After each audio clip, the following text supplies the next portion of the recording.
Welcome back to the fifth episode in the second series of Coppers and Brass, the programme where we've been looking at all sorts of issues in Irish traditional music. And I suppose tonight's topic is particularly controversial. It's competitions in Irish traditional music. Some people love them, some people just don't love them as much. I have with me, I'm delighted to say, Jackie Martin from Dublin, who's going to help us discuss these issues. Jackie, you're very welcome. Thanks, Tommy. Thanks for having me in. Not at all. Delighted to have you, Jackie. And we're going to come back to you in a second. But in the meantime, here's a couple of other opinions on competitions in Irish traditional music. 1951, when it was set up, it was to keep the music there, to promote particularly the harp and the uilleann pipes. They were nearly gone at that stage. And that's, I suppose, what they've continued to do, maintain certain instruments. But what competition does is it raises the standard. There is no doubt about that. It wouldn't have been up to the level it's at if it had just been left playing tunes, we'll say, in the kitchen or in the pub or just any place else. The competition does do that. I mean, the amount of work they put into it, the perfection, fine-tuning, learning more tunes, listening to music as well, it certainly raises standards. It's a big one, I think, for children and for people for young people that are learning. I think it definitely creates a kind of a community and on a social aspect as well. But this definitely has a lot of young people playing music in the first instance, which is great, But I suppose on the other hand, then,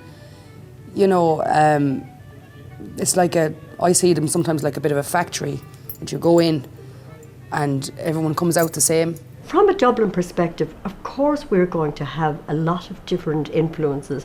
Kids go down the country to take lessons during the summer. They'll go to Willie Clancy, they'll go to Scaleggia, they'll go off over to Sligo to the workshops. Indeed, they'll go to Skerries next week. So there will be a huge influence on them.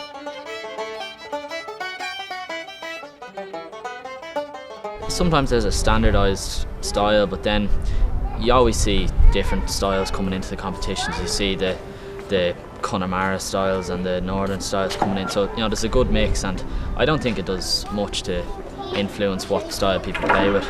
In some ways it's not as good because they rely too much on competitions rather than playing in proper Irish music in sessions and stuff like that. Say, for example, if it's a whistle competition or whatever, they're all looking for a certain criteria. And it all depends on who's sitting in the chair to whether you get through or not, or whether you get a first or a second. I don't think there's any room for any wildness. There's no room for any total individuality. That would be my opinion. And it just depends on who the judges are. On a different day you could have got a completely different result, depending on who's there in front of you. I think we all know that it's up to the adjudicator, and because there's so many different styles of playing, that really it depends on the person on the day and their interests and what style they play. And as well as that, it's only you play once, so it's how you play on the day, so everyone knows that it could be just a slip up. That's the beauty of competition, particularly not so much for the winners, because often they're very identifiable. And you see them, they're very disappointed when they don't come first or second, when they don't come second, or Discouraged. Yeah, discouraged. And they can, I think, and if they have a bit of a wild streak or their own kind of style, sometimes if you go through that process, it can knock the corners off you, and kind of it rounds you into what they want you to be. The young ones that are just going in, that mightn't be as strong, the feedback, that's what makes the difference. Improve on this, listen to more music, emphasize something about maybe the style of playing, or maybe the way they even hold the instrument, the way they sit, even things like that. Because if they're spending hours nowadays at music, as some of them do, posture, things like that are really important.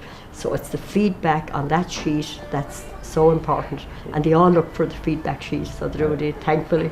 Yes, it can be stressful, and yet they benchmark themselves against the different people, and they make a lot of friends right across the country.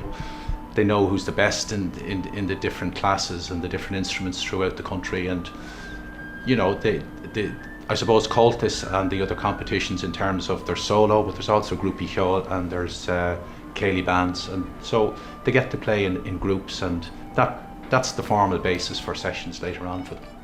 I suppose good committee like our own, we try and blend that in then, because in the FLA, apart from having the competitions, we would have had other events during the week. So we had concert on, we had a recital in the library.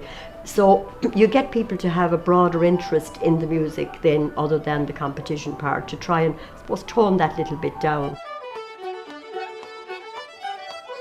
I don't know. I would be torn, to be honest. I think it's a pity that there isn't, because the pub trade and the sessions in music is kind of, there isn't as many session opportunities during the day for young people to play along with.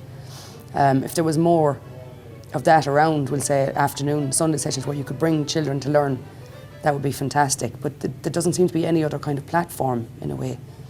Depending on where you live, of course, but there doesn't seem to be much. It seems to be the only option for a lot of people, But I know there are people that are teaching kids whistles and pipes and fiddles and stuff, and they form their own bands, and they would play at concerts and local, village fundraisers or whatnot. That's it. Thank you very much. Jackie, plenty of different views there. Some interesting points, all right. Yeah, we get into them in a second. Sorry, but before we do, tell us a little bit about yourself and your own background, particularly with relation to music. Well, I'm from North County Dublin, so I'd be out towards the kind of Swords direction, and I would have started playing music when I was very young. We were lucky that Tara Diamond and Dermy, they moved into the area, and I would have started tin whistle lessons with her, and then from that the family was involved then with Clontarf cultus, through cousins of ours who were also involved in them. It would have been the nearest to us at the time, so that was kind of how we got started. What age were you when you took up the whistle first? Whistle, I was probably about 5, I'd say. So 5 or young, 6. yeah. I started a little bit, I think, just before Tara moved out, in school or that probably. And then I would have been going to cultus from then with older members of the family as well. And you're a fiddle player? I play the fiddle now, yeah. And you're also, you have another wee secret. Yeah, I started learning the pipes there about. You've come over to the dark side. I've gone mad altogether. God help you. I lost the run of myself. That's great. Were you involved in competitions at any stage? I would have been in bands and groups more so. Didn't solos. I think I did the whistle once or twice when I was under 12. My older brother and sister would have done solo competitions, but it was just really bands and groups that I did. Did you make a decision about that, or was it just you didn't get excited about it, or was there any particular reason why you didn't? I think I wasn't particularly bothered really. I know I was very young to be kind of thinking about it. We were never forced into doing it. Yep. If we wanted to enter, we did. Like I said, my older sister would have entered just purely she wanted to, I suppose. And she did it for a while, and my brother would have entered, but I just never really had the interest in doing the solo competitions. But I really enjoyed the bands and groups were a good crack in that, so I enjoyed doing that part. And are you teaching any young people at the moment? Yeah, I'm teaching fiddle and tin whistle now. Right. And would you encourage those young people to go into competitions? I wouldn't have originally. A couple of kids themselves came and asked about entering competitions, that they'd heard about FLAs or whatever. And I suppose initially I wouldn't have been too bothered about them doing it, but at the same time it gave them something to work towards when they weren't involved in anything outside of our own classes. They wouldn't have had any kind of social side to it, so it did give them something else to work towards. And I suppose they practiced a bit more than when they knew they had something to do it for. So it was about motivation, you think? Yeah, definitely. It definitely brought them on a bit. Yeah, and is there any other reason for getting into competition other than motivation? Like, is this thing of being the best, is that a dominant thing with young people or not? You can see it sometimes. It's funny, I think younger ones get kind of not talked into it, but it's a kind of a natural progression if they're already with a cultist group. It's kind of the natural thing is that they get kind of swept along, I suppose. And from that, depending on the child's personality, they'll either be in it to win it, or they're in it just because they have to.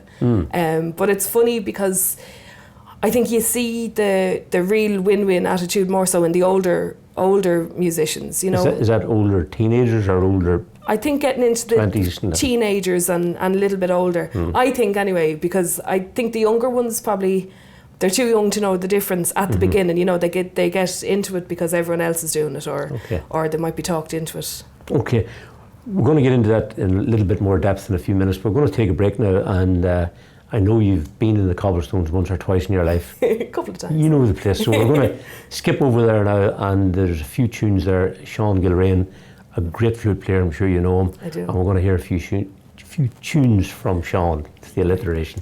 So over to the Cobblestones and Sean Gilrain. We're going to try a few jigs this time. The first one is called The Eavesdropper.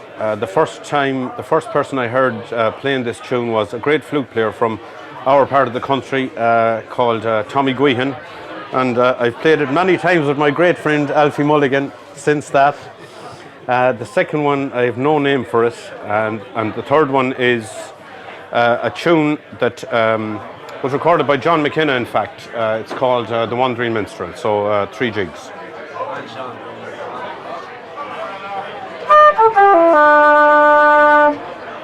Twice each there, yeah?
Well, Jackie, that was some music. They're great pair of flute players, the two of them. They are great. I could watch and listen to them all night. Night. But anyway, we have a wee job to do before we're finished, and we're talking about competitions. And here's the thought. I often wonder, where I live around Southdown, South Armagh, there have been hundreds of young people going to lessons and in competitions, but when you organise sessions, they're nowhere to be found. And 10 years later, an awful lot of them aren't playing. So is there anything going on there? Are young people learning music for the right motivation? Is it for the love of music, or is there a parallel thing going on? Are parents pushing children to achieve in everything from football to dancing to music? Is there anything like that going on? Or why is it that you find some young people who do very well at competitions but don't sustain themselves over the following decades at music?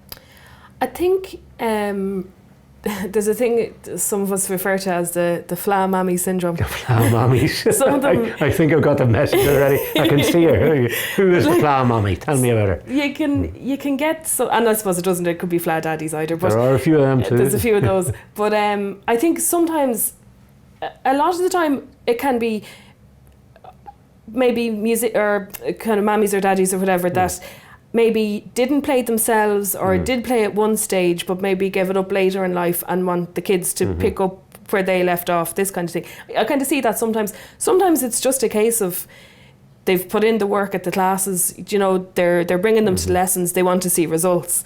But I think there's other results to be gained other than just winning medals.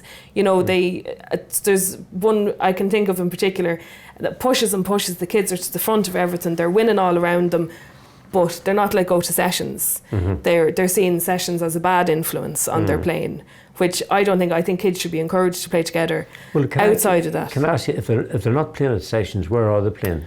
I don't know.